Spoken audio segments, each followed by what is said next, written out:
Chapter 1 of 4, EGX 350 Desktop Engraver Out-of-Box Configuration.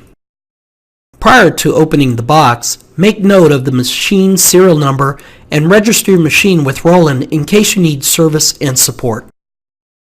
To unpack the machine, remove the two yellow packing straps that you see here. Next, pull the top cover off of the machine and set it to the side.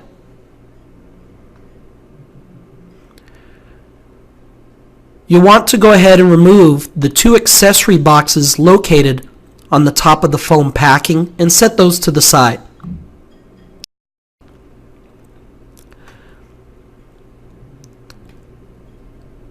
Then you want to remove the tape that holds the packing to the machine and remove the foam packing and the plastic surrounding the machine.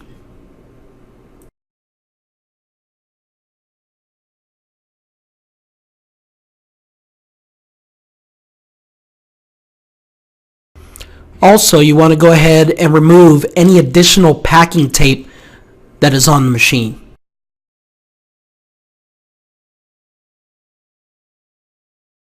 Using two people, place the EGX 350 on a solid, steady surface with ample room to work.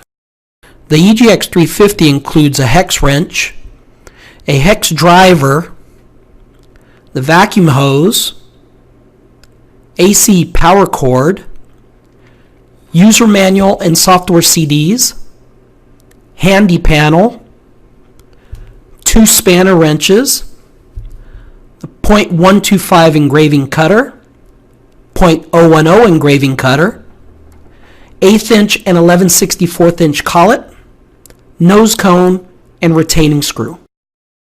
Next, remove the shipping brackets using the supplied hex wrench, starting with the center bracket, the right bracket, then manually move the carriage to the right to remove the bracket on the left. Next, insert the USB cable to the left rear of the machine, making sure not to connect it to the PC just yet. And then insert the handy panel cable.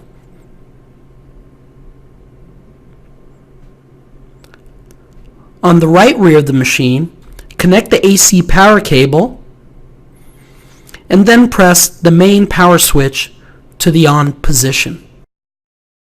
To power on the EGX 350, rotate the red emergency stop button located on top clockwise until the machine powers on.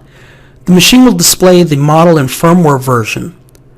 Press the Enter key to start the initialization process. The machine will initialize the Z-axis, the X-axis, and the Y-axis and stop at the view position.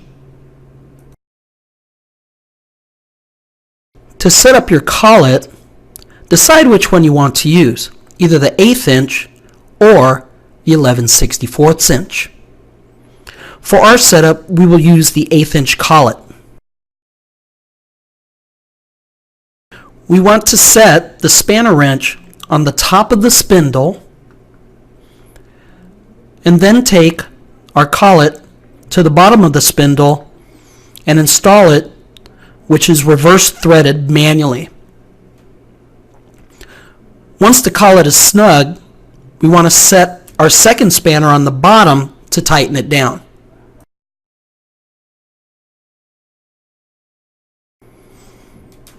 Now we're ready to install our nose cone.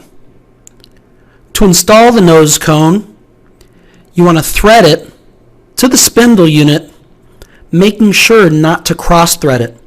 You want to tighten it all the way up until it stops.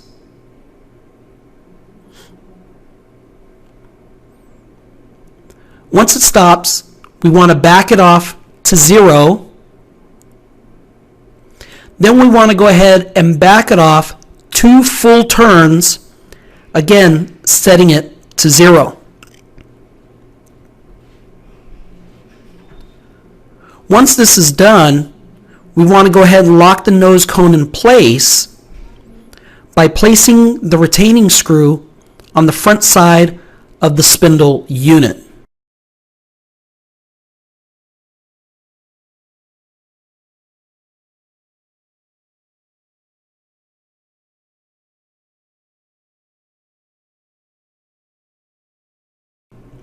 Using the hex driver, you want to remove the brass cutter knob from one of the cutters. We then want to install this brass cutter knob to the top of the spindle assembly, which again is a reverse thread. You can use the spanner wrench to hold the spindle in place while you tighten down the cutter knob. Ensure the cover is closed, and on the handy panel, we want to press the menu key until you see the Home View and Z movement menu. Press the right arrow to select View and hit the Enter key to move the carriage to the view position for setup. At this point, we'll open the cover and take the included AS10 sheet and place it to the lower left corner of the engraving table. Once we have it placed, we're now ready to configure the EGX 350 for engraving.